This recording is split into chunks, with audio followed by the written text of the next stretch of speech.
This is the Bear Country Outdoors Barely a Podcast. I'm your host, Doug Joyce, and with me is James Forsland and Chris Cantrell. Thanks for joining. Here we are back in the podcast room. Thanks for joining us. We have another special guest today.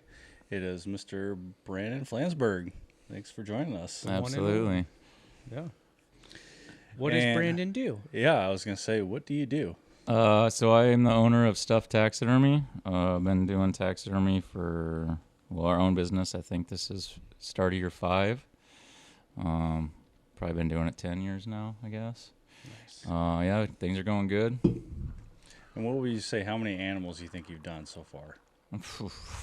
Well, for Chris alone, probably 200. Yeah, I was going to say. I don't know. We take in a lot. I try to keep it under a year turnaround time. I think last year we did 52 bears alone. Jeez. Yeah, that's a lot of bears. Yeah, this year I took a lot of work. 52 bears, really close to 52 again this year. Yeah. And after this podcast, you'll do 105. Yeah. I think we should specify that too. So he's not doing like rugs and stuff. He specializes in life-size mounts, not half mounts, because only pussies do half mounts. Oh boy, the cat's out of the bag, ladies and gentlemen. Oh, boy. But Mr. Brandon, Moneybags over here. Brandon, here's the deal, guys. You only live once. You know, YOLO. you can always get a second wife. Brandon delivered Tell that to 4. your first one. 4. Hey, first time's not always perfect, right? He delivered 4 bears, and he is building a bear wall. You can't see it, but like if you can imagine behind me, kind of right over there, there's a pretty impressive structure scene going that he's building from scratch. It's all custom. He brings over these logs and stumps and branches and rocks, and it's pretty impressive. So Good work, too. really good work. And then he also has mounted some really, like on the deer wall here, there's I don't know if it's probably at a frame or not, but there's a buck, and it's kind of like carved out in the back. It's a wall pedestal. Oh, yeah. That's the best looking piece of taxidermy on this wall. It's really nice. So as you guys may know, I'm a bit of a taxidermy snob, right? And I get a lot done, so I think I know good taxidermy, bad taxidermy, and he's the best taxidermist I've had. So that's why he's sitting here. So thanks, Brandon. Yeah, thanks. I'm a big fan. I hope you actually mean that. You're not just saying it because he's sitting No, here. dude, No. for real. Like, the best deer mounts that I have in my house are from Brandon. Yeah, Well, like that's good. That makes me Like, feel as far better as, about like, the mine. quality. Yeah, yours, Doug, I don't know. Yeah. I might just knock yours out. Yours had a lot of hair slip, Doug. It's missing the left side. Yeah. yeah, I don't know how. like look at the, I'm not going to say his name, but James and I used to use him. Look at the deer right above the deer that Brandon did. Yeah. So look at Brandon's Oh, deer, yeah. and then look at the deer right above. It's 100% different. Well, that's a doe. Well, same thing. It doesn't With a matter. rack on it. A lot of them are like, It's just there's a lot of little things, and don't get me wrong. Like I think everyone's got to start somewhere. Like I mean, none of these look terribly bad. No, but You know? I mean, I don't want to critique anybody else's work, but like old taxidermists, the forms are older. Nowadays you have everything that they're making is so much better quality. It makes your job a little easier to make things look a little nicer, once you kind of figure out the little detail things. I just think, that kind of stuff goes a long ways in the taxidermy world. The cutouts. Yeah, that I mean, you like get. I've done some old ones, like remounts, where you Yeah. pull them apart and they're like clay around the Yeah. plastic form. I'm just like, dude, I couldn't imagine trying to mold the face and make it look like they have now, Right. So it's, I just think it's a little easier for people now, Yeah. to do that and make things look better. 100%. Yeah, The 'cause forms they have come a didn't have long the way. Yeah. technology today of being able to have No. forms cut out, Absolutely. to Yeah. match a perfect. I used to anatomy. watch our taxidermist add all kinds of stuff. He would add neck width. Yeah. He would add all kinds of clay to the Yeah, I was face. gonna say, Always, yeah, yeah. it'd be all And- clay, and they're basically molding that by hand. Yeah. No, my thought, I think the real artists in the taxidermy world are definitely the guys sculpting the mannequins. Yeah. That's a whole nother ball game right Yeah, there. I can believe it. You do. Brandon does an incredible job of giving me taxidermy pieces, right? So not just like I shouldn't even say that. Even the deer shoulder mount, like that shoulder mount, like the back is like mud and it's got deer prints in it, and like every piece of taxidermy that I've got is incredible. Like you guys have seen in the gun shop, like the bobcat with the possums. Yeah. Dude, freaking incredible. I love And that then mount. the giant stag with the rocks and the log, and like really, really nice stuff. So He's not afraid to do Attention to something detail new or definitely something makes a big unique difference. or There's no something that doubt. hasn't been done. yeah, It makes a difference. A lot of taxidermists will not do it. They're just like, nope, this is the form. Yeah. If either you want this done or Yeah. you don't want this done. And Brandon, you can be like, hey, I have this idea. Yeah. This is what I'm envisioning. And he's like, okay, we'll add another 1,000 to that, but you can have that done. Yeah, just keep putting those dollar signs up. Right? Yeah, Yeah. whatever you want. There's quite a bit more that goes into all that stuff, you There's know. a lot but more work involved. I mean, I get the guys who just, you know, want to do, you know, just your normal shoulder mounts. I like the challenge of, I don't like to repeat anything.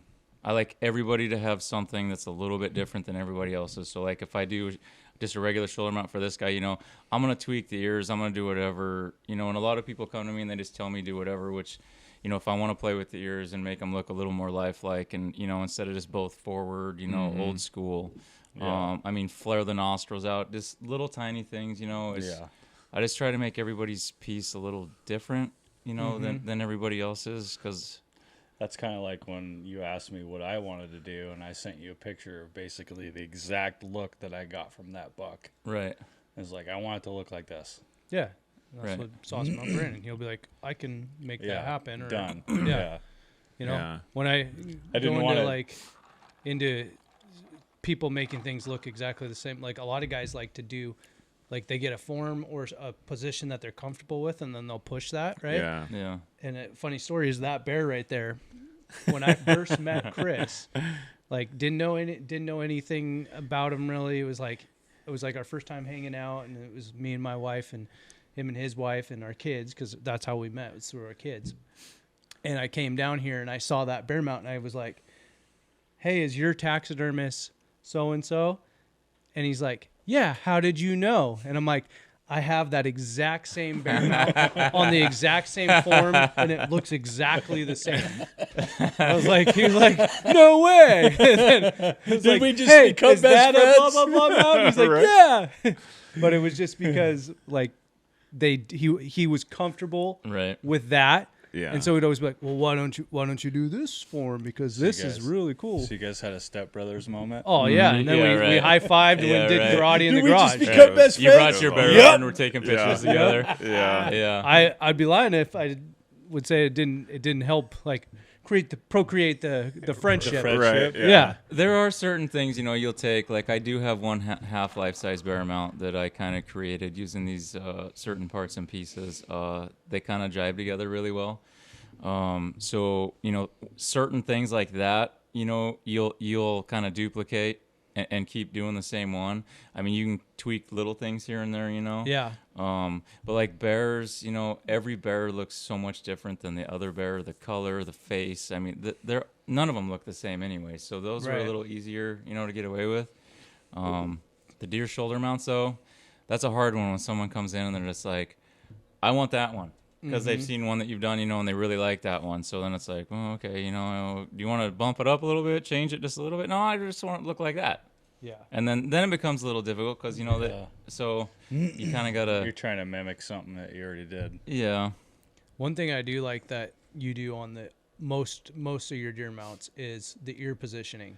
So you usually put the ears turned back, you know, like in a more natural position, not like an alert position. Right. And I think it makes a big difference in making the mount look better and making it like Right. obviously accentuate the rack. right. Because when the ears are straight out, like I have a bunch of deer mounts where Dude, the ears I are was just straight looking- out. We They're know just- who we're talking about. Yeah. Straight out, straight out, straight out, straight out, straight out, straight out, Yeah. straight out, straight out.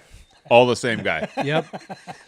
And it kind of just takes away from it, right? Yeah. Because the Yeah. only time you're seeing that is if that deer is keyed on you Yeah. and it's alert and it's like that. Most of the time, it's fairly natural for them to have their ears back, or Yeah. if they're Well, moving, they have their ears back. Another reason that I like to put the ears kind of either back, I don't like to match them both perfect all the time. I think it gives a little more character when you kind of switch one with another one, or like have one relaxed and one like way back. It just gives it more lifelike feeling.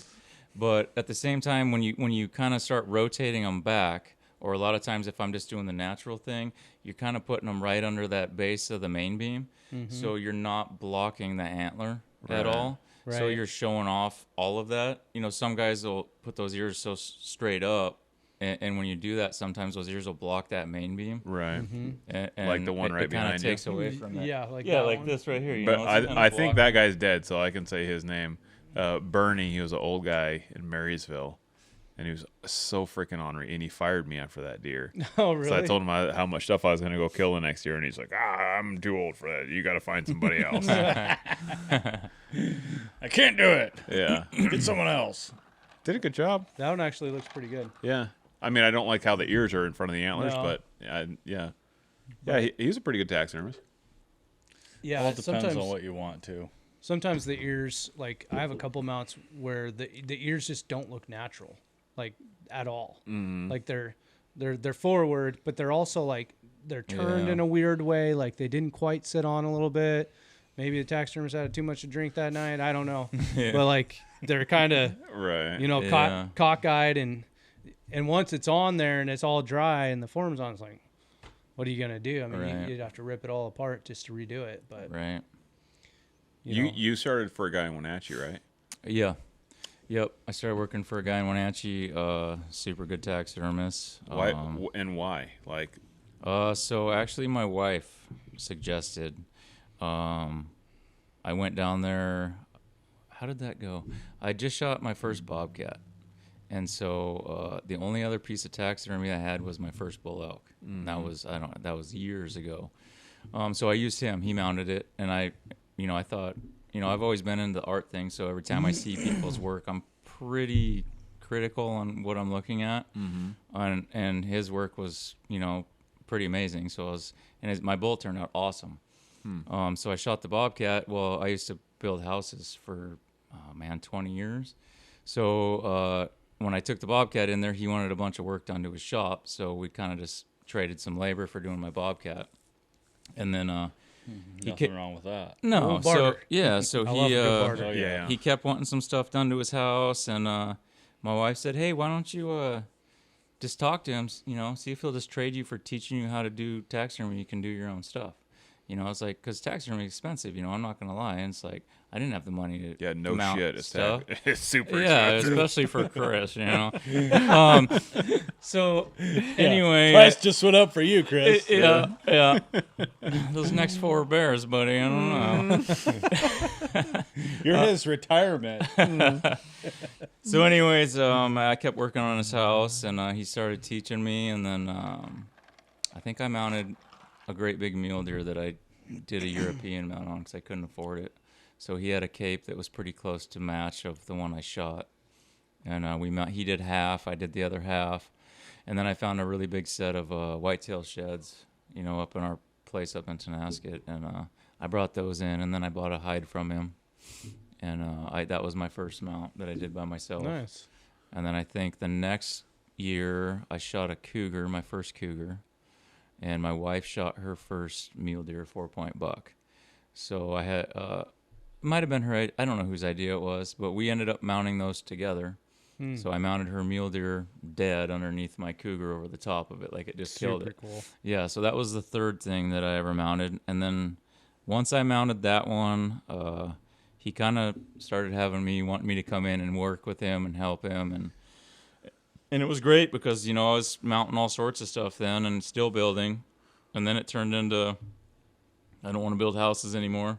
Right. I'm approaching that 40, and I told my business partner, if I hit 40, you're going to be that 60-year-old out there dragging boards around with a hunched over back, Right. I said, I don't want to do that. I don't want to kill my body. And so I think right at 40 is when I quit. And I talked to him, and he wasn't ready to have a full time in there, so we talked about me starting my own business, and that's what I did. So And now you're look at you now. You're doing Now we're 50 plus bears a year. Yeah, I think we're probably. That guy who taught me still does a couple shoulder mounts here and there, and then the other big taxidermist in our area, same way. They're both on the way out retirement status, and so anything above a elk or deer shoulder mount, they're just doing very few, pick and choosing. Everything else they send us. I was gonna say they better be sending them to you, right? Yeah. Everything. Those guys are great. Those guys are great connections to have. They send a lot of work to us. Plus, I got my own basic clients too, so it's getting pretty chaotic between.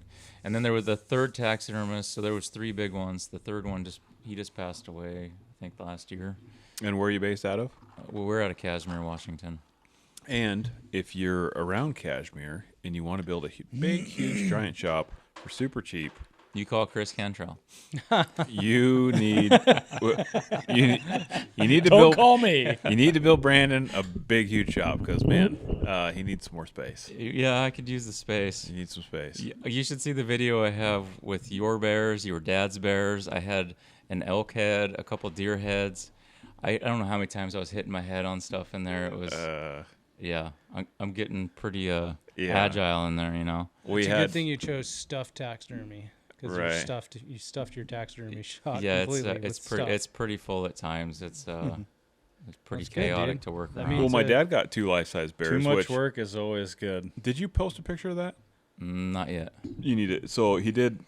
My dad shot 2 bears in Alberta, and he mounted them. One's on the ground, looking up at this beehive, and this log comes up, and then it kind of 90s out, and then there's a bear up on top of that log, like looking down. So both these bears are looking at this. Dude, it's freaking incredible. It's super nice. And so you had that, and then my 4 bears, and then there was a big, huge tree too that you brought over me. So you came over to U-Haul, like chock full of bears, Yeah. whole bunch of bears. whole bunch of bears. Bear load of, yeah. It's We'll have loaded for we'll have bear. to put a couple pictures up on this one. Mm-hmm. Yep. Douglas snapped a picture. Yeah, I don't know Still- if we took a picture of all the bears in the back of the truck. pretty impressive. Epic fail. You're fired. We're doing better. I kept thinking all the way here, if that back door opens, that car behind me is going to be Oh, dude. Oh, dude. what is this? Dude. What's going on? Half a dozen bears in the back of a U-Haul. Circus That's is coming to hilarious. town. Speaking of bears, we have a hunt coming up in Quinault, which we're getting really excited for, which will have hopefully some more taxidermy for you. And then I believe we're in 407, which is our GMU here, and it's halfway through the month, and we still have a couple 2 weeks of cougar hunting left here. Mm-hmm. And you do quite a few cougar mounts as well, if I'm not mistaken. Yep. And I believe I learned something new before the podcast. I'm going to let Brandon talk about it. I had no idea, and so this is our PSA to everyone. And I would be please drop us a comment. Let us know. I would be shocked if someone else knew this, and I doubt that they do. So tell us your story, Brandon. Okay, so do you want the whole story or you want just the? Whatever you want to tell. I want the whole story. I want the Well, like, do extreme you want the details. whole like going through the tag thing? So there you No, were. you don't have to go that deep into it. Okay. But like the whole start of the day to the finish. Okay. How did this go down? Oh boy. So we're talking about my cougar, right? Yes. Okay. And we got to specify which one because you've shot. That Couple cats. was our 4th cougar. The guy's a cougar killing machine. Gosh. Yeah, I'm telling you, all you need is a chicken and a leash.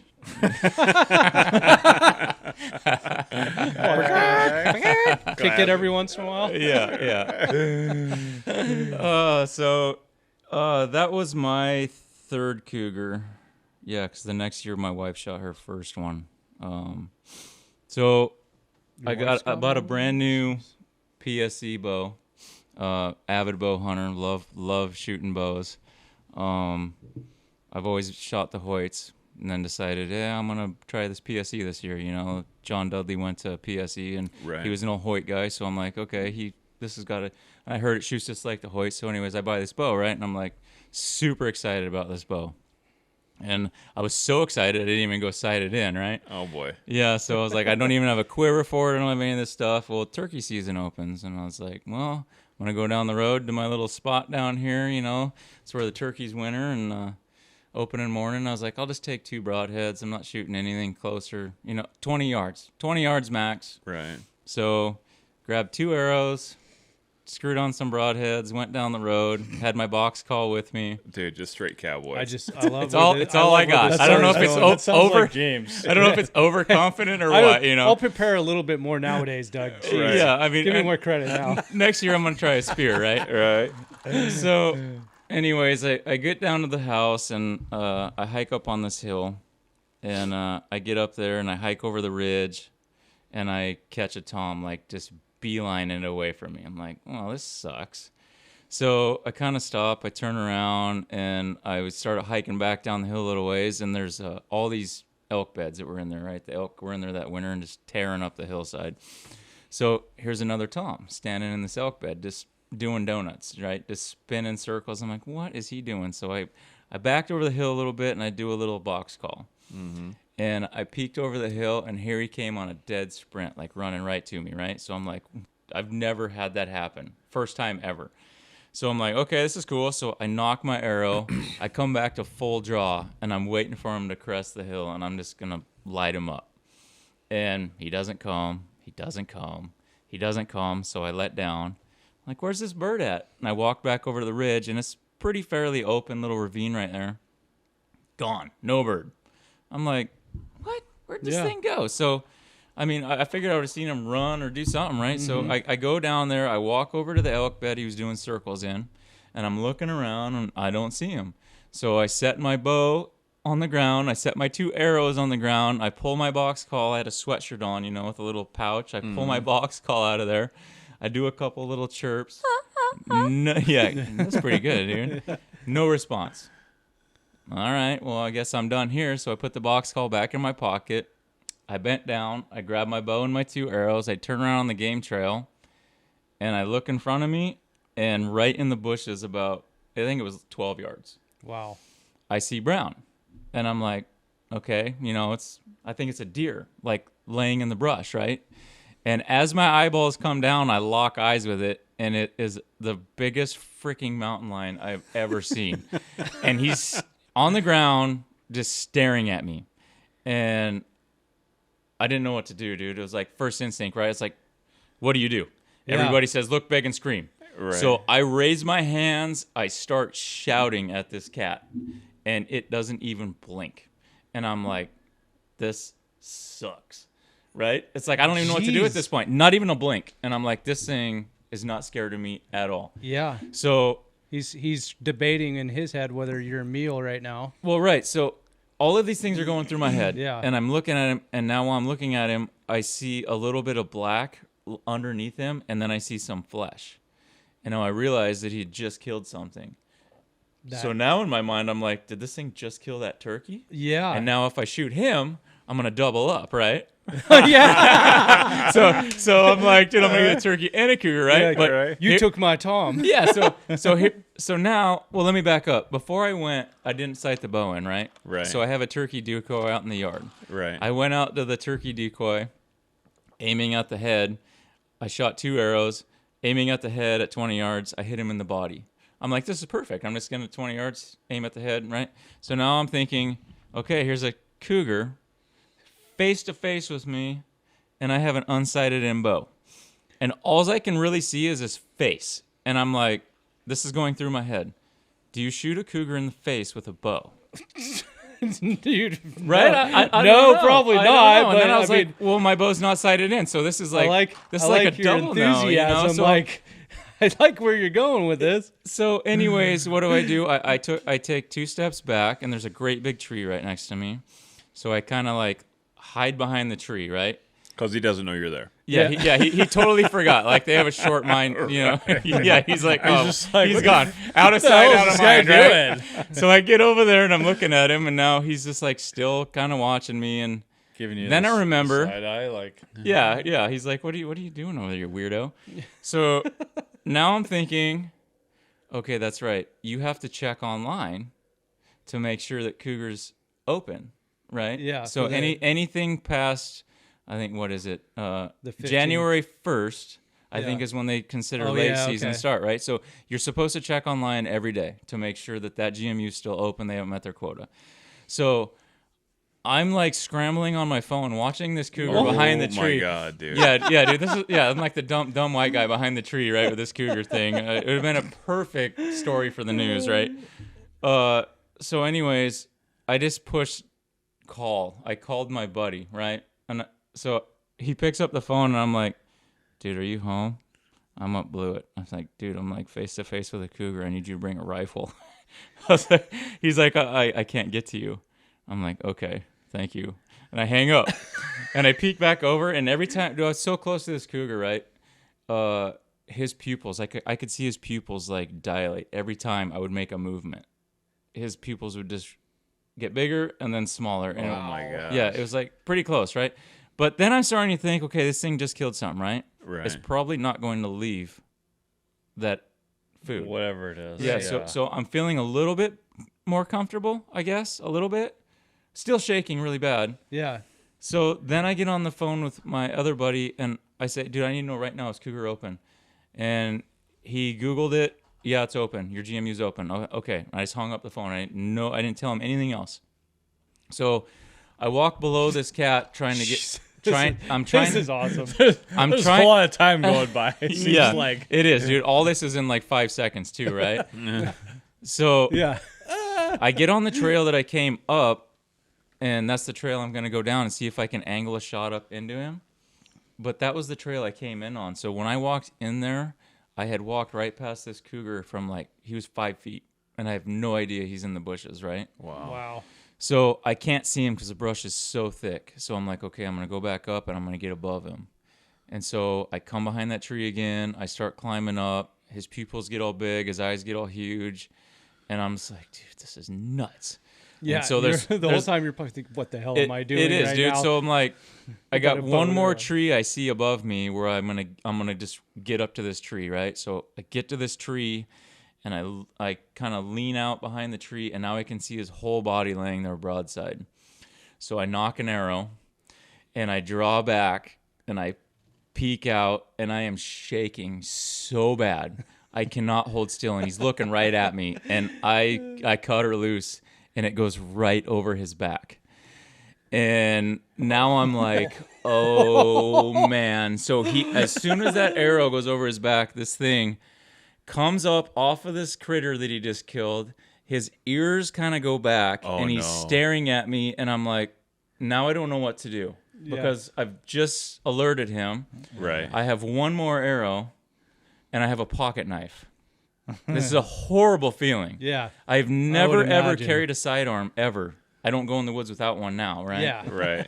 So, You learned your lesson. yeah, dude, this was... For this exact reason. Yeah. So I make a decision. If I leave right now, this cat is probably going to follow me, right? And 100%. I do not want that to happen. Hell no. And so I'm not going to turn my back on this cat. So I'm like, all right, we got one more try. So I put the other arrow in. I lean on the other side of the tree. Now I can see his which would be his left side, is exposed.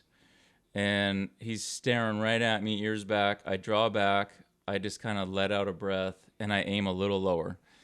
And I cut her loose, and it freaking nailed him right in the guts. And he jumped 10 feet in the air, and I seen that arrow like pop out his hind quarter. Oh, And I'm geez. like, that is a horrible shot. And so he jumps 10 feet in the air, he lands, and then he kind of trots, and then it starts walking and walks right out of my sight over the ridge. And as soon as he went over that hill, I ran straight down to my car, and I went home and got a rifle. So I get home. My son's in bed, and I go wake him up. I'm like, you have to come with me right now. I just hit this cougar. We're gonna take guns. We're gonna go on here, and we're gonna go track this thing down. Right? We're gonna go. I don't know what happened. Yeah. But we're gonna go try to find him and shoot him with a gun. Yeah. And so he's like, okay. He gets out of bed. We grab the guns. We go up there, and we get back up to right where I shot him. Massive blood, and just a straight line of blood. And I'm like, well, that's cool. Yeah. So I looked down, and it wasn't the turkey that he killed. It was a little house cat that belonged to the little old lady who lived down at the bottom. Just Oh, no. shredded to pieces. Really? Yeah, Wow. shredded to pieces. Poor little tabby cat. Yeah. So, anyways, didn't have a chance. no, it was pretty. I don't. The sight of that cat will never leave my mind. I mean, there was like a paw, and then like the nose with whiskers. Oh man. And, yeah, it was pretty. Yeah, Oh, pretty my gosh. graphic. Just filleted open. Yeah, no meat, just all the rest of the, Wow. Yeah, it was crazy. Huh. So, anyways, I turn, and I start following the blood, and right where he went over that hill out of my sight, I look over to my right, and there he is laying there dead. No kidding. Laying dead right on top of, which is the awesomest part of my first bull elk shed I found that year. I found a monster 7-point antler laying right where he died. No Wow. kidding. Yeah, and that was, so what was that, like a month before that? Wow. Yeah, so it was kind of weird where everything was right in the same area. So, anyways, we're looking at him and it's like, it's a good cougar. Yeah. It's a lot bigger than the last two I shot for sure. And so we're gonna do the old pick the cat up, take the picture of it. Yeah. I'm like, all right, Caber, here, hold my, you take the picture. I'm gonna pick this thing up, and like I grab a hold of it, and when I pick him up, I'm like, you need to hurry up and take the picture, dude. This thing's a little heavier than I thought it was, Right. Yeah, and I'm like, so we take the picture, and then I look at the picture, like, dude, this is a big cougar. Yeah. So we drag it down off the hill, and then the little old lady just got home, and I had to tell her the news about her little cat. Aw. But she was more excited that the big cat was dead. gone. Yeah. Right. Probably made her feel a She'd lot probably better. seen that big Well, cat before. this big cougar's been living in the canyon. It's been the one who's been killing everybody's livestock and stuff Yeah, for I the was past, I gonna don't know how say. many years. So he was about 160 pounds. Oh, that's a big Tom. His skull went 14 3/4. For those of you who know measurements on skulls, it would have. I mean, it's Pope good. and Young, right? Or Washington Pope and Young, It's at it, least. it makes Washington, but it Yeah. would be like in archery, it would be like number 14 or 15. It's still like not like 15. I think 15 inches is starting to hit like the big time. Across Yeah. the top. Yeah, the cougar that I shot was like, oh, wait a minute. I haven't shot a cougar. Yeah. I was gonna say. Well, you could have shot 3 of them, except for it wasn't open when you saw them. Good Yeah. point. Good point. So yeah, dude, that was Dude, that's wild. it was. My hands were shaking for at least half the day. It was no joke. Man, all these wild mountain lion stories makes me want to go shoot a mountain lion. We still got time. We got, 2 more weeks? 3 more weeks? 2 more weeks, yeah. Yeah. But to tie into, I don't know if it was I don't know which cat it was, but you had shot a cat that was after That was March. that was that one. That was that one. That was that one. So it was after So, March 31st. I'll just put it this way. So everybody who doesn't know about this, because I didn't know about this, when April 1st, when March 31st is over, April 1st starts. April 1st, you have to have next year's tags in your possession to shoot a cougar For the following season. for the following basically. season. So right March, now- March 31st is the deadline for the prior year. So, like, let's say this is what 2024, right? Right. So we're in April of 2024 now. So if you shoot a cougar now, you have to use this 2024 next tag. year's tag.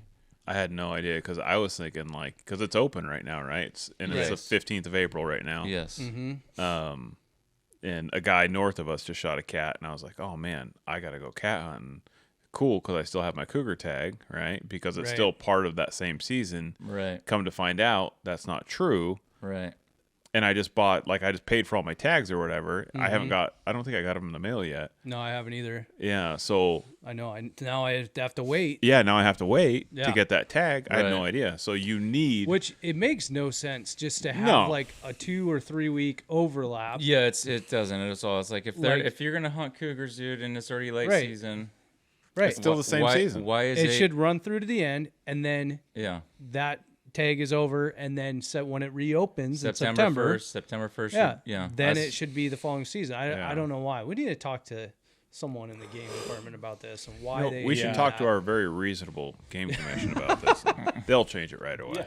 Lorna, we have a problem here. Oh wait, we already have a meeting coming up about the whole Effective seasons. immediately. Speaking of our commission and current issues in the state of Washington, there was a misprint, apparently a misprint, right, of the Hunter Orange requirements in the game regs, and everyone was all up in arms and all fired up. I was. That was a misprint. Apparently, it was a misprint. Is that the new one in red? Allegedly. Yeah. Yep. States you got to have Hunter Orange on mandatory. Yep. They were saying Hunting bear. mandatory For bear Hunter hunting. Orange for all big game species that are hunted with modern weapons. I thought it was just under the bear one. No, it was. So it, It said was any. in, it was. if you read it it was under. It was specifically- in the bear. Section. It was in the bear section, section, but it yes. was also highlighted in the deer section. It said all big game species hunted with modern firearm Which would be technology. cougar as well. Yeah. Yeah, so basically saying if you're using a rifle or a Right. pistol, Which I heard through the grapevine that it wasn't approved by the director, but it was pushed by some other people. Oh boy. Yeah. And Not surprised. And they had some pushback from some people who were in the know, like, hey, predators can see color, right? They're not like deer. So we already have a massive. except for bears, they're damn near blind. But they can see. They But can see. can sniff you. Easy, Lorna. They can see just fine. So what happens is when you wear these bright colored outfits, mountain lions for sure. now the predators can see you, and then you're going to have a decreased take on said predators. And we have a massive predator problem in Washington. Yeah. Even though the Fish and Game Commission's taking away our predator seasons. So now we have all these, like, you see all these mountain bikers and all these other people getting attacked by, like, cougars. And then we have all these bear problems everywhere because we have so many bears. What colors do they wear? Yeah. Fluorescent. Bright colors. You Right, gotta, you gotta moving targets. Yeah. Yeah. So Looks like dinner.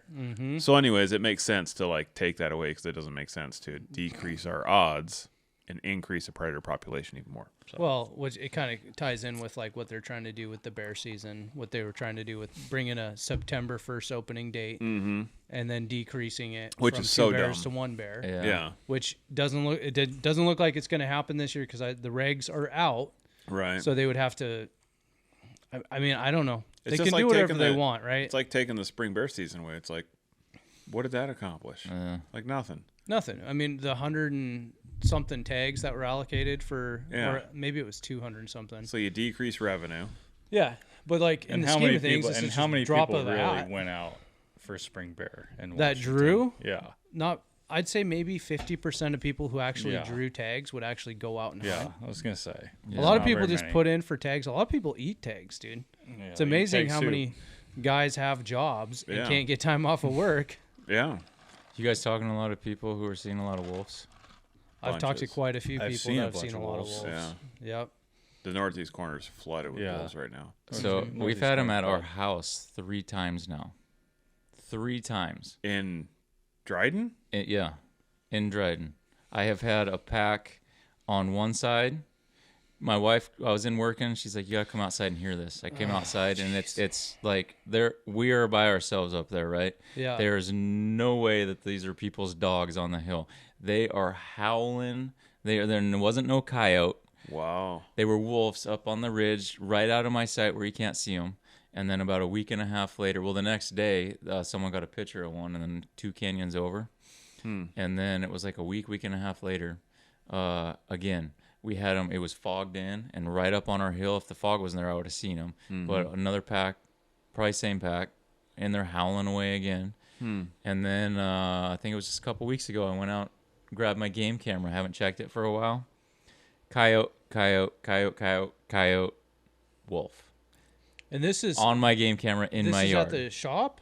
Yeah. That's at your house. Yeah, so Wow. you know where those snowmobiles were out in the back Yeah. there? Right behind there, I got a game camera in there. I just cleared out one little section, and it's like I got massive game traveling back and through there. But I've wolf. heard multiple times that there's a pack that's running the north of there, but I didn't know they were coming that far south. Yeah, so Eniat, there's a huge problem with the wolves up Eniat. I got tons of buddies hunting Eniat all the time. I got one buddy went out this last year with his wife. 7 wolves in one day. Wow. So They're everywhere. we Yeah. need to delist really badly. That picture that I posted a while yeah. back in Chelan, that pack in Chelan was terrible. Well, then Yeah. there was so I hunt in Tenasket quite a bit, right? We got property up above Tenasket. Right. To which we there's were- wolves there too. August we were bear hunting on riding around the roads, on our bikes. Came around one of the corners. Animal goes ripping right across in front of me, and I had to stop and think about this for a minute. I'm like, that was not a coyote, Right. and that was not a cougar because it didn't have Right. the wrong color. And so I got off my bike. I walk over to the hill where it just shot out of, and there's free range cattle everywhere there, right? Mm-hmm. Here's a dead cow. And it just had the flesh like tore off of its guts. And so I walk down and check it out, and there is 4-inch dog tracks like all around Oh this, my gosh. all around this thing, right? So I know this thing's gonna come back, so Right. I want to make sure that I saw what I saw. Right. So I went and sat in this clear cut opening that was right next to where I could see this thing. Mm-hmm. It wasn't even 20 minutes, and I catch movement, and the thing turns, and I'm sitting there with my binos on it, just watching him, and he turns his head. Oh yeah, dude, wolf all day long, huge muzzle, big deeps, Then he smelt me and just kind of slinked back out of there, and just kind of I seen him one more time, his massive body right through the brush, and then gone. Yeah. And then the next day, so what I did was I got all excited. I'm like, oh yeah, we got the wolf, right? So I went and got my game camera. I brought it back and I put my game camera on the cow. I'm like, I'm gonna get a picture of this thing. Mm-hmm. Well, it's my dad's game camera, and I found out the next day. We get up there, the whole cow's gone. There is a drag mark with a tunnel going through the brush straight down the hill into the ravine, and I'm like, holy smokes, this is gonna be cool pictures. Yeah. Yeah, so whole thing's gone. I could hear coyotes down in the draw, just yipping. No coyotes pulling away. No 400 or 500 pound cow. I mean, it wasn't a full ground cow, but Yeah. still. So I go back, check the camera, and my dad's camera doesn't pan out as much as mine does. So it only has pictures of me setting it up from the waist up. Zero pictures of anything else. Total disappointment. Oh no. Yeah, but Get good game cameras. Well, and just not too far away from where you're at, we hunt a lot, and we've heard all kinds of stories from all the ranchers over there that they are having massive problems with the wolves Yeah. all the time. Yep. To the point where they bring their cattle, they're not free ranging them up in their normal areas No. anymore. They're keeping them down in the valleys and down in the lowlands. And 2 years ago, they had all their cattle down on the lowlands. Yes. They had none up because high. the wolves are so bad, they cannot keep them off of the cattle. No. yeah, And the state is paying out huge amounts of money to them all the time for yeah, predation on their cattle. right, Because they have to pay fair market value right, for, Their if they can loss. prove Right. that it was a wolf kill, right? right, In that situation, like where you found that cow, right. they may or may not have ever found that. If they don't find it, then they're shit out of luck. They don't get paid for it. They have to be able to prove that it was wolf predation that killed the cattle to get a check for it. So it's BS. That gal that runs, remember I told you I talked to her at the gas station? That Oh, little yeah, gas station yeah. there. Yeah, she said she had like 3 dozen game cameras out, and she said she had like 30 something. I mean, all like a long big stretch because she had, I don't know how many cattle she had. She had a bunch, hundreds of cattle up there, and she had like 30 different wolves or something like that on her camera. Huh. On all these, multiple cameras she Well, had. Right. We had a wolf tracks. This was the first time was last year that I saw wolf tracks up at the cabin, like on my property in the mud on the road. And I was like, damn it. Like, Well, here we go. And that's why the rams disappear. The kicker was though when I asked her, because she goes, "What are you hunting?" I go, "I'm bear hunting," and she goes, and she's telling me about her cameras. She's telling me about these wolves. She goes, "I haven't had one bear on my camera, not one," and I'm like, Bears don't like wolves either. "Yeah, No. Right. that's crazy." Dude, they're Because the wolves are ruthless, man. just decimate. I see all an these area. videos of like wolves like trying to go up against grizzly bears. Yeah, and all the grizzly bears time. are just like, Well, oh hell no. Yeah, That's the one Yeah. thing that worries me, right? Is like, so I don't know how many incidents there's been where wolves versus human if there's even been any incidents where wolves. It's coming. It Right. is Well, coming. that's what worries me. Is like one wolf coming in. I highly doubt he would come at you or do anything. But like I do a lot of cougar hunting, right? So I do a lot of sitting and calling. Mm-hmm. And if you're sitting and calling, pretty soon with this many wolves in there, I mean, what's going to happen when a whole pack comes into me because I'm playing dying animal noises? Right. I did it in Idaho, and this is like way back when I was hunting out of Elk City and did the same thing, and it was so scary because like. Yeah. How do you just do some cow calls, or do a bugle that'll bring them in, and it's sitting in the timber and you could hear them and you could smell them. Yeah. Like they smell like wet dog, they stink, and like you could hear them running around and making noises, and I was like, oh, I'm not that tough, I'm out of here. Yeah. Like no way, Jose, Right. rocking a 300 Ultra Mag, but it's a bolt action, a pack comes in. Yeah. All you need is 2 arrows, bud. Yeah. 2 arrows. And you don't even need to sight in your bow. So Yeah. Yeah, where's your 308 AR platform, right? Yeah, exactly. Right. yeah. That's why you need to carry that in the woods, folks. Well, It's not the They need to- blowholes and deer. It's the blowholes and all the freaking wolves that are running around. Yeah.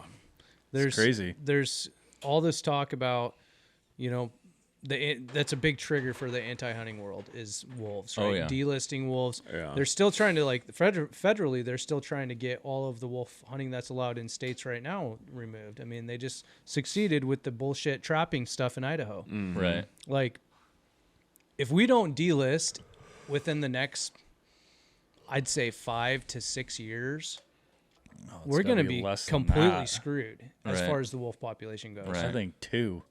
I know. I'm saying I mean, worst be case. realistic. Like, Be realistic here. look at the herds now. Like, look at the tag Yeah. allocation. Look at, we were just talking Need to be delisted today years about ago. like, Peaches Ridge, Little Natchez. Think about 10, 15 years ago what Right. those tag allocations were. And then you see now it's like 5 tags or 10 tags or whatever. Well, And it used to be like 100 tags. yeah. And now it's just, The thing that always bothered me when all this stuff came up with the bear hunting, the cougar hunting, and now you got the wolves, right? So let's say you ban all that stuff, right? And now nobody's allowed to go hunt these animals, right? And now you have everybody who's allowed to do deer hunting, right? Okay. And then great, well, we can hunt deer. I mean, and then they go to draw only for elk. Okay, so now everybody, there's a lot more hunters nowadays than there has been, ever.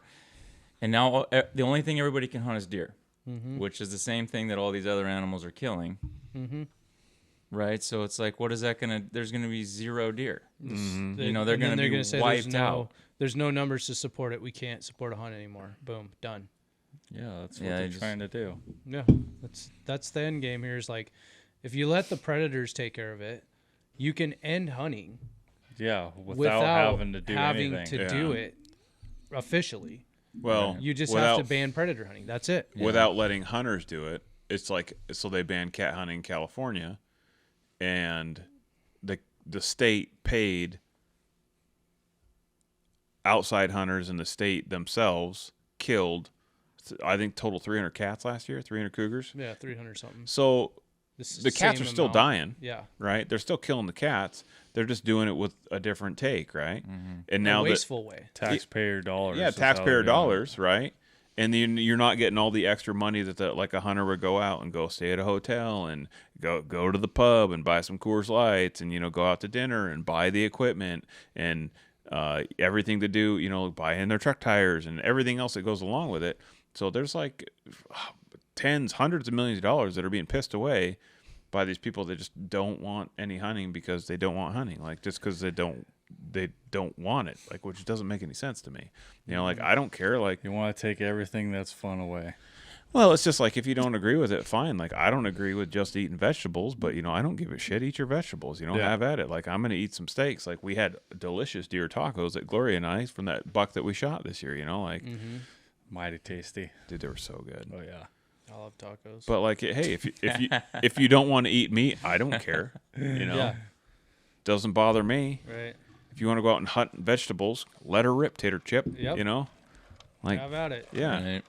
But you shouldn't be able to impose your your belief system and your dietary We're habits all on created someone equally. We all have our own right to do whatever we want. else. Right. It's our God-given right. That's Right. true. Damn it. It is true. You get down right to it. Yeah. It's crazy. So what else we got going on? Well, we're getting ready to go on our bear hunt. Which I'm super excited about. When is and this? Next month. Next month, Next you're month. gonna have some more taxidermy work to So do. we're doing the quinol. I'm bringing my own taxidermy work home next month. There you go. Oh yeah, tell us about that. Well, you guys go ahead. Let's hear We're about gonna the bear say thing one of first. the bears that we shoot has to get stuffed standing on the barrel with a donut in its mouth. Has to happen. Doug, Sam. you're gonna have to pony up and buy a tag because Doug is talking about this mountain all the time. Yeah. The That's all he donut wants. eating Yeah, bear. he just wants one just sitting there with a Well, donut that in his was mouth. what happened with Chris's bear last year. Yeah. Mm-hmm. Chris's space is getting limited, so my creativity is really kicking in on the next one. I've got a good one. Yeah. Got a good one for your next It's one. gonna be contorted in between my deer mounts and my elk mounts gonna- and my it's- wolf mount and my Yeah, you're gonna like it. yeah. Oh boy. Okay.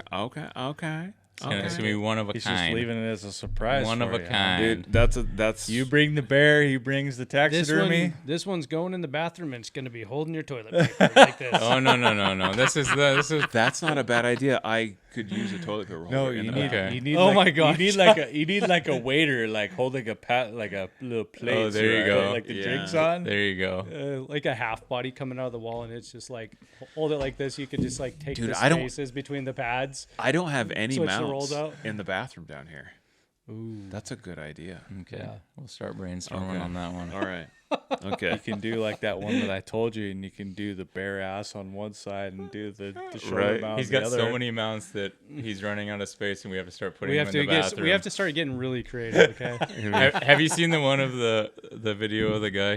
His buddy catches him. He's in his bathroom, and he's got the whitetail ass up Oh, there. And yeah. He's got the nuts, and he opens the door, and he's fondling him. It's like, what are you doing? What are you doing? Nothing. Classic. He's like squeezing up. And like, are these real? Jeez, we're getting off track here. Hey, tell me about your hunt. So you're leaving out of state.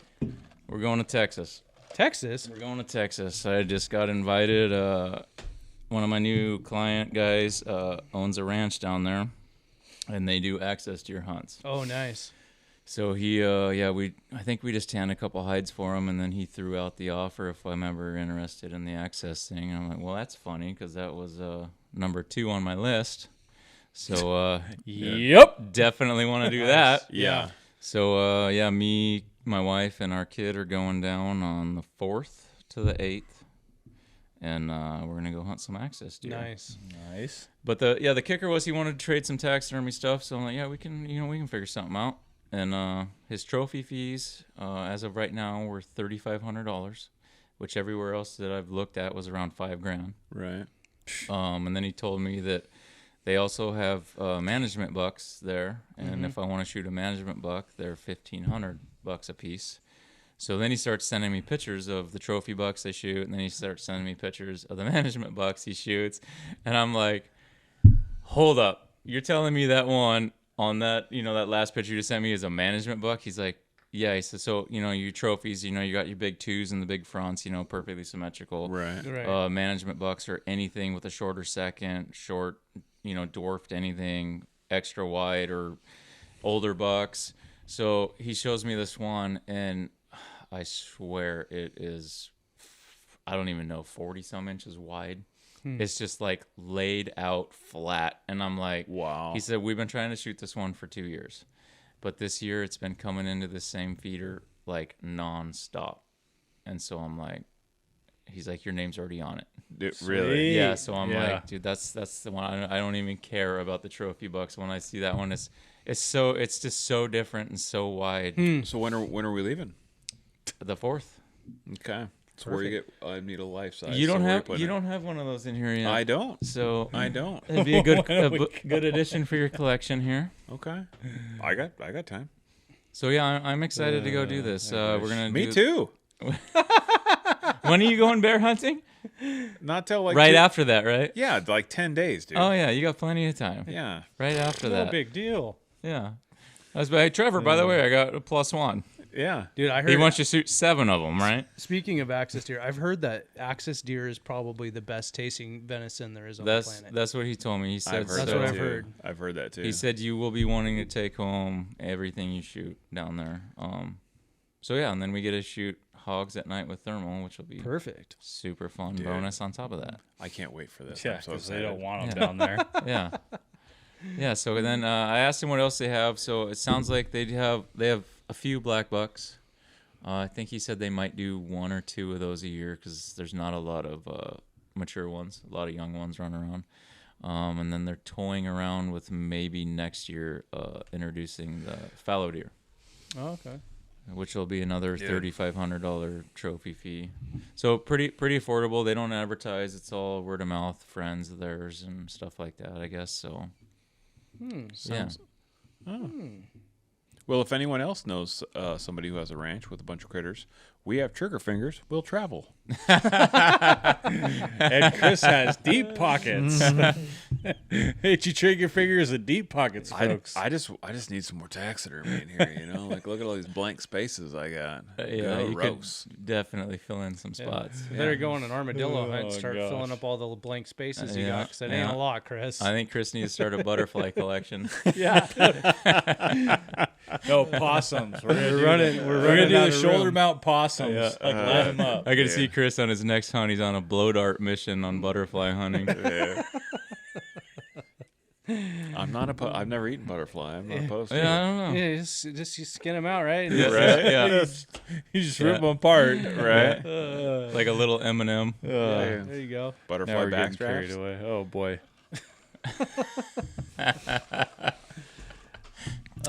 What's another thing that? Special draws, permits. Yeah, we just put in for that. So the regs just came out. Well, and, well, we did.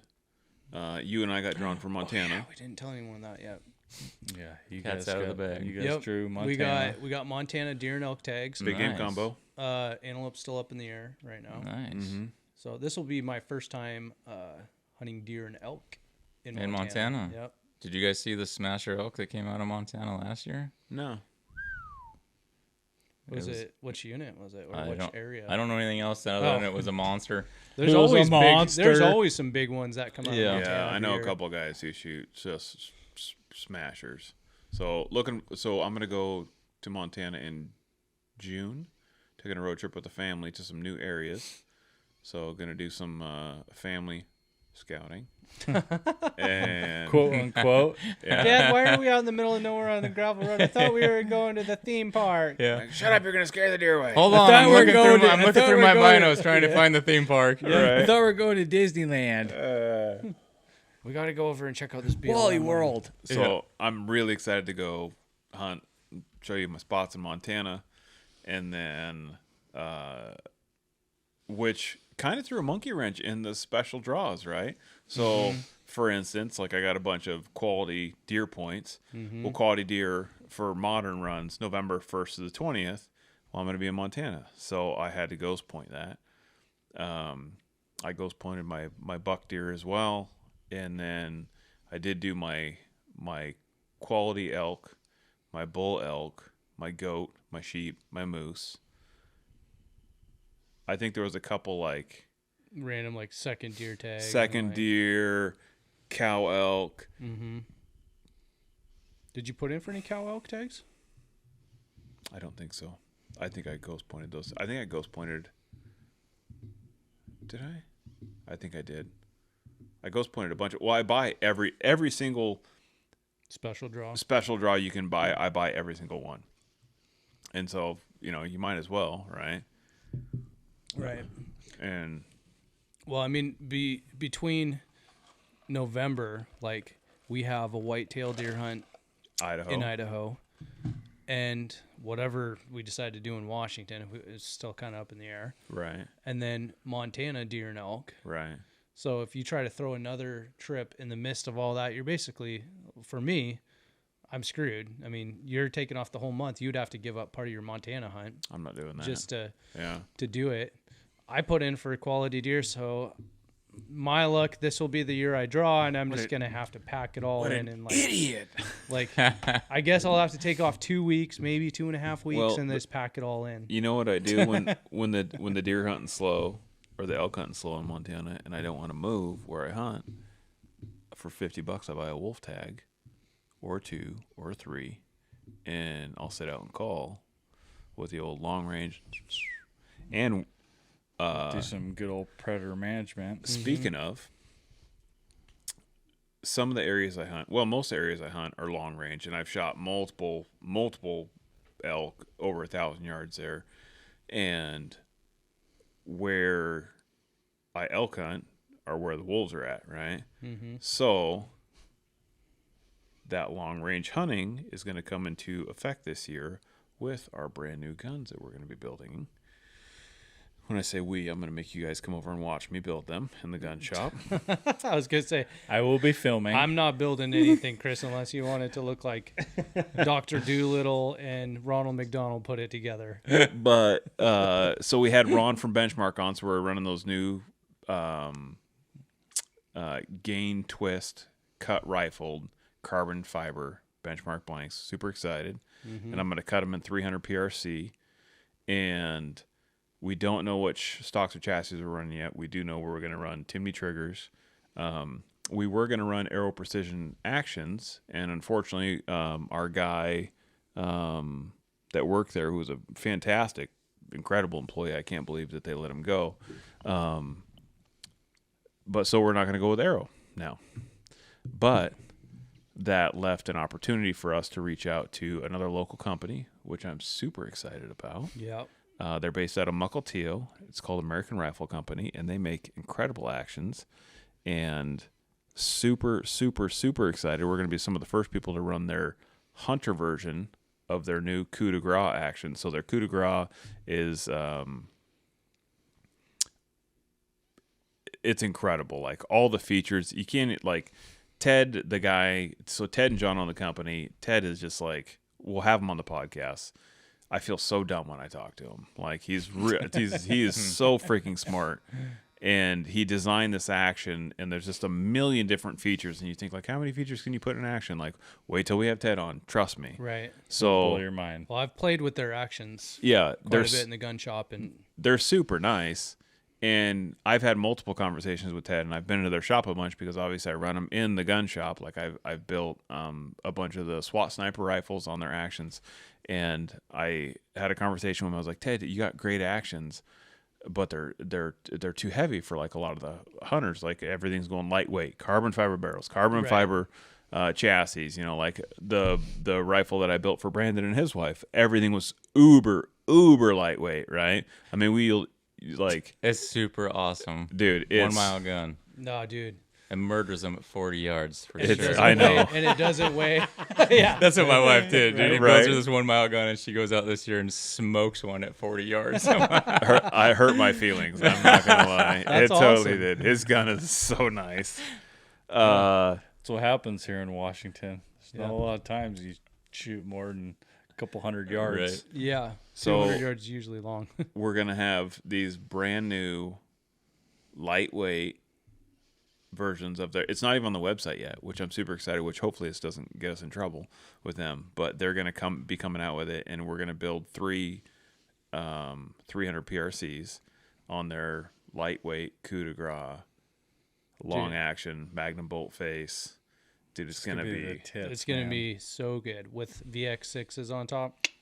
Leopold VX6 on Yeah, top. so we're like it's like the Northwest gun, right? Because we're using like all local companies. Yes. I'm super excited. Yeah. All made within a very short distance. Yeah, of each like other. Timney's out of Phoenix, Arizona, which hey, not that far from my Arizona house. Close enough. Yeah, you know.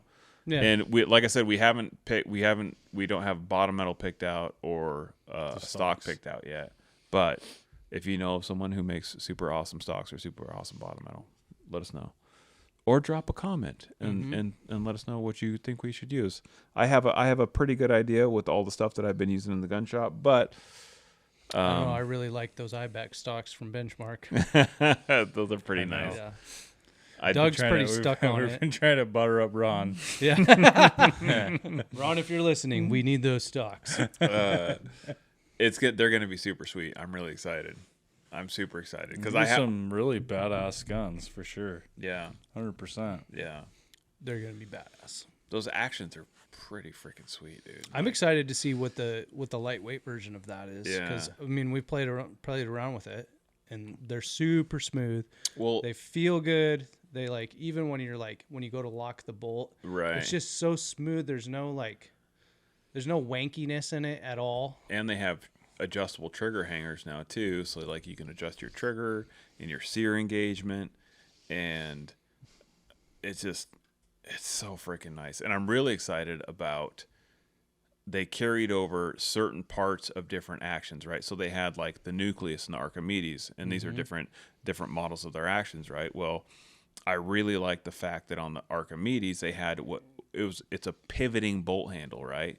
So what would happen is, like, you're shooting a Magnum cartridge, like vast majority of rifles we're building are Magnums, right? Like 300 Ultramag, 300 PRC, 28 Nosler. So say, for instance, you're in the field, you get a dirty cartridge, you don't clean your gun, which no one freaking cleans their guns, and you go to jack a shell out, and it's got whatever in there, and it's really hard, and like, who hasn't had to go get a stick or a rock and tap their bolt handle open, right?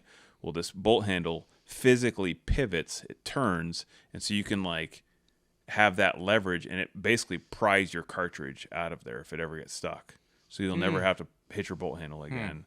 It's really cool. Man. It feels better. It's almost like having a shock absorber too when you run your bolt, like especially if you're shooting feels a bigger really cartridge. good. It feels super Yeah. good. Yeah. Chris was like, feel this. And be like, you'll like this one. I'm like, oh, yeah. That's the one I want. I'm sold. Now you got me sold on it. Yeah, it's pretty All right. cool. I Made mean, that granted, decision I've easy. never had a frozen bolt on me or a bullet gets stuck. Oh, but shit. I have had a frozen bolt before. It's not fun. A bunch of times. I've had a bolt I've been taught to to take keep care of your it shit. not don't get it frozen.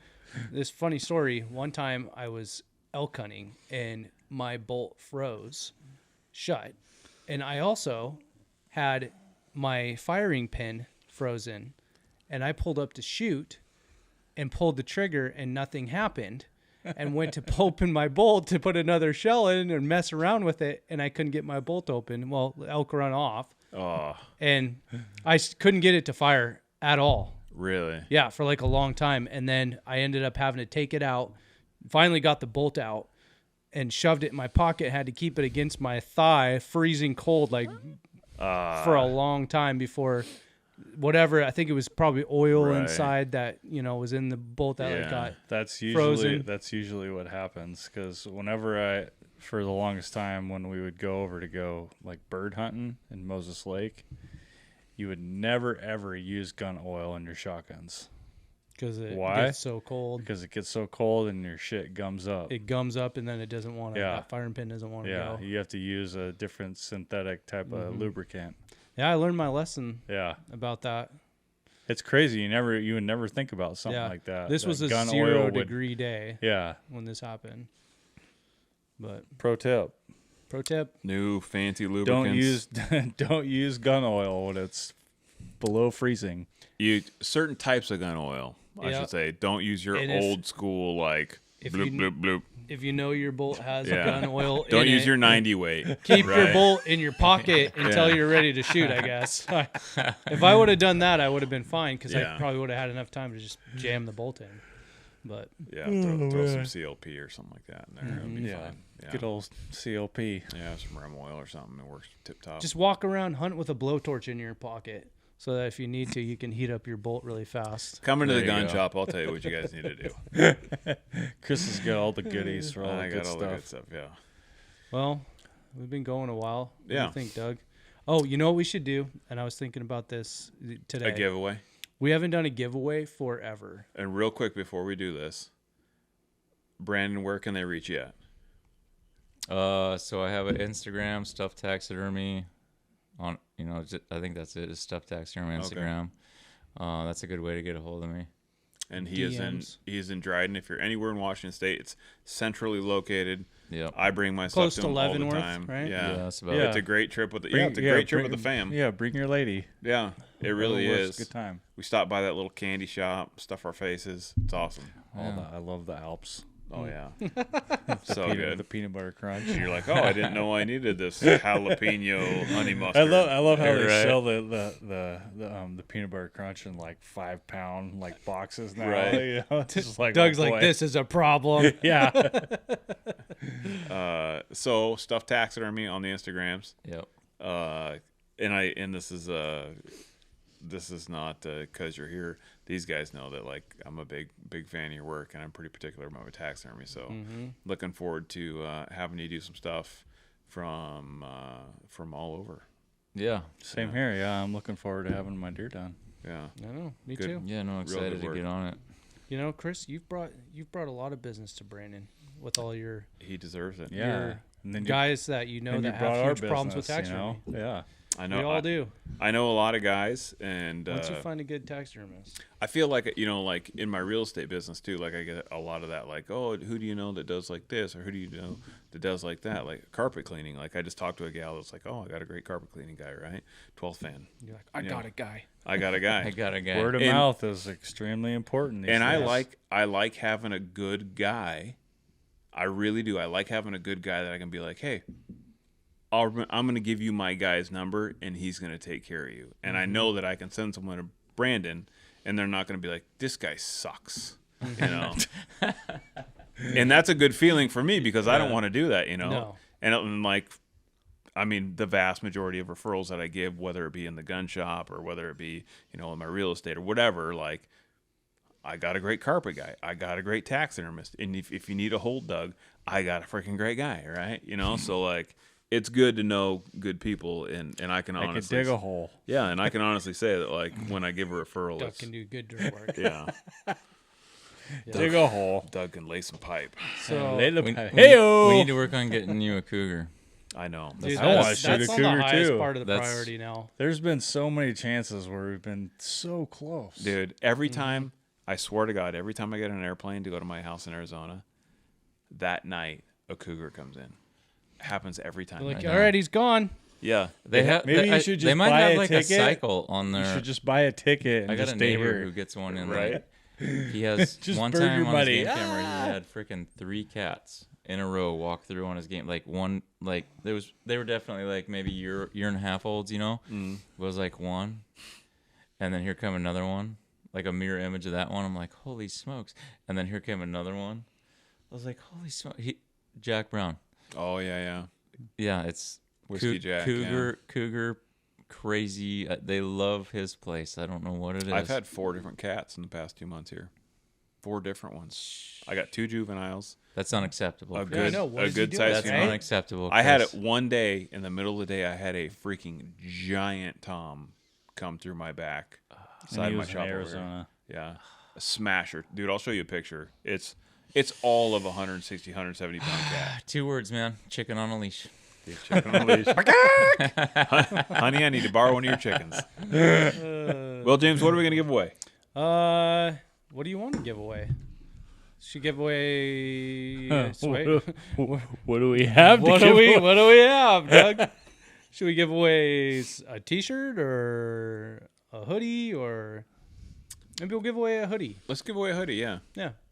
the one that what was it? Bourbon and what's that guy? Barbecue bourbon barbells. Barbecue, bourbon, and barbells. So he wore our green Hunt Hard, Stay Humble shirt, right? Yeah, stay home. Our hoodie on his deal. Hunt there. hard. Hunt hard. Hunt hard and hard. stay humble. Yeah. Yep. Stay hard. Stay hard. Stay hard. How do you guys do your giveaways? So you gotta leave Terribly. a comment. Terribly, yeah. Obviously, we do it so well. You gotta leave a comment on the YouTubes On the YouTubes, yeah. and tell us your favorite story that you liked in this podcast. Yeah. Yeah. And- I already know what story it's going to be. Obviously, it's going to be And Brandon's. I'll say if it favorite was my story. story, I'll throw in a free T-shirt. And Ooh, see? Ooh. you got Sweeten the pot a little bit. A Stuffed Taxidermy T-shirt as well. you have to follow Stuffed Taxidermy on the Instas.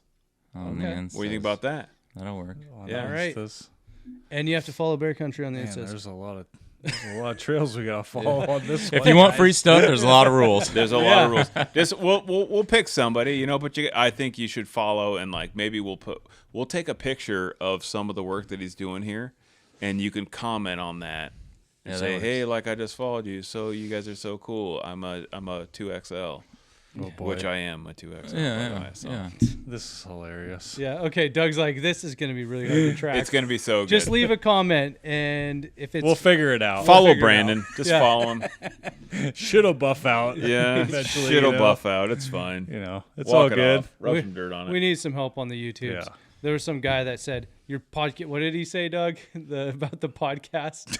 Oh yeah, people are such shitheels, by the way. All these trolls. You know what's funny is that was like the first like real one. Is like your podcast is a flop. Hang it up. Hang it up. Yes, Hang we it finally up. made it, guys. Hey, Doug. We got Doug's some like, haters. should we delete this comment? I said, Hell no, no. just leave it on there. I want It's to I want to print it out and put it up on the wall. It's a badge of honor. Make a shirt of it. So funny. We should. Bear That would Country be hanging hilarious. Bear up. Country. It's a flop. Hang it up. Yeah. That could be We're your good. You're next- the one. Hey, dude, you're the one who listened the whole time. Yeah. So screw you. Right. Yeah, Yeah, right. that's your That'll be next the giveaway that'll be shirt. the next best shirt that we sell. Yeah. Sell out. That'll be hilarious. Time to hang it up. It's a flop. All right, Doug. Well, with that note, we'd like to thank everybody for following along for how long we've been doing this. You know, it's been a good old time. Sorry if we get a little carried away some nights, but I do that. it is what it is. And until next time, stay humble and hunt hard, guys. Yep.